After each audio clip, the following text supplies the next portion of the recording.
ပြစ်ဒဏ်ချခံရတော့မယ်မန်စီးတီးကိုတော့အရှုံးပေးလိုက်ရတဲ့ United ရဲ့အပြောင်းအရွှေ့မင်္ဂလာပါညီကိုတို့ United ဇုံကနေပြန်လဲကြိုဆိုလိုက်ပါတယ်ဗျာ United ရဲ့နံပါတ်1ကွင်းလယ်ပြစ်မှတ်ကစားသမားကတန်းဆင်းရနိုင်ခြေရှိတဲ့အပြောင်းအရွှေ့ပိတ်ပင်ခံရနိုင်ခြေရှိတဲ့ပြိုင်ဘက်မန်စီးတီးစီကိုဘာလို့အလွယ်တကူပြောင်းသွားတာလဲကျွန်တော်တို့ United ဘုတ်အဖွဲ့ရဲ့အမှားကြီးတစ်ခုအကြောင်းကိုဒီနေ့တေချာလေးရှင်းပြခြင်းပါတယ် BC သတင်းဌာနနဲ့ Fabrizio Romano တို့ရဲ့နောက်ဆုံးအတည်ပြုချက်တွေအရ Elliot Anderson ကိုခေါ်ယူရေးမှာမန်စီးတီးက United ကိုအပြတ်သက်ကြောတက်သွားပါပြီအားလုံးသိတဲ့အတိုင်း Anderson ဆိုတာကပြီးခဲ့တဲ့တစ်နှစ်လုံးစာ United ရဲ့နံပါတ်1ပြစ်မှတ်ပါပဲ Casemiro နေရာကိုအစားထိုးဖို့သူ့ထက်ကောင်းတာလောလောဆယ်မရှိပါဘူးရှင်းစရာတွေအရကြည့်ရင်လည်း Anderson ကဘောလုံးပေးပို့မှုဖြတ်ထုတ်မှုနဲ့ဘောလုံးတည်ဆောင်မှုတွေမှာကျွန်တော်တို့လက်ရှိပြစ်မှတ်ထားနေတဲ့ Ederson ဘာလီဘာတို့ထက်အများကြီးတာလွန်နေပါတယ်ဒါပေမဲ့စဉ်းစားကြည့်ဗျာအခုချိန်မှာ Man City ကငွေကြေးစီးမြင်ချိုးဖောက်မှုဆွဲချက်115ခုအတွက်မကြာခင်ပြစ်ဒဏ်ချခံရဖို့ရှိနေပါတယ်ရမယ့် shot ခံရနိုင်သလိုအဆိုးရွားဆုံးအပြောင်းအရွှေ့ပိတ်ပင်ခံရတာတွေတန်းဆင်းရတာတွေအထိဖြစ်လာနိုင်ပါတယ်ပြီးတော့သူတို့ရဲ့အဓိကနီးပြပက်ဂွာဒီယိုလာလည်းမရှိတော့ပါဘူးဒီလိုအဆိုးဆုံးနဲ့အားအနည်းဆုံးအခြေအနေရောက်နေတဲ့ကလပ်ကိုတော့ United ကမရှင်နိုင်တော့ဘူးလားအဖြေကတော့ရှင်းပါတယ် Anderson က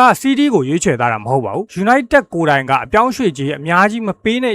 ချင်ဘူးဆိုပြီးတော့နောက်ဆုတ်သွားတာပါ United တာဝန်ရှိသူတွေကသတင်းတောက်တွေကနေတဆင့်ငါတို့ကတော့ကစားသမားတစ်ယောက်အတွက်ဈေးအများကြီးပေးပြီးတော့မဝယ်ဘူးလို့သတင်းတွေတမင်လွှင့်နေပါတယ်တကယ်ကတော့အဲ့ဒါငွေကြေးချွေတာမဟုတ်ပါဘူးကိုယုံကြည်မှုမရှိတာနဲ့ရီမန်းချက်မရှိတာကိုပြသနေရပါအပြောင်းရွှေ့ဈေးကမှကိုလိုချင်တဲ့သူကိုရဖို့ဆိုလို့ရှိရင်တန်ရတန်ကြီးတော့ပေးရမှာပါပဲ Anderson ကိုလိုချင်နေတာပါဇက်ကနေပြောနေတယ်တကယ်တော့ပြိုင်ဆိုင်ရမယ်ပတ်သက်ထုတ်သွားရမယ်လဲဆိုတော့ United ကဈေးကွက်ထဲတာဝင်မလာရဲပဲနဲ့အပြင်ကနေကြည့်နေရပါဒီတော့ကစားသမားကသူ့ကိုတကယ်လိုချင်ပြီးတော့တကယ်ပတ်သက်ပေးနိုင်တဲ့သူအတွက်တကယ်စူးစမ်းပြီးတဲ့ Man City ကိုရွေးချယ်ထားတာလုံးဝမဆန်ပါဘူးညီကတော့ United ဘုတ်အဖွဲ့ရဲ့ဒီလိုရီမန်းချက်မရှိတဲ့လောက်ရပေါ်ဘလို့မြင်လဲငွေနှမျောပြီးတော့ကိုတကယ်လိုအပ်နေတဲ့အကောင်းဆုံးကစားသမားကိုပြိုင်ဘက်အသင်းစီအလွယ်တကူလက်လွတ်လိုက်ရတာကမှန်တယ်လို့ထင်လားကွန်မန့်မှာဝင်အောင်ဆွေးနွေးပေးကြပါဦးဗျာ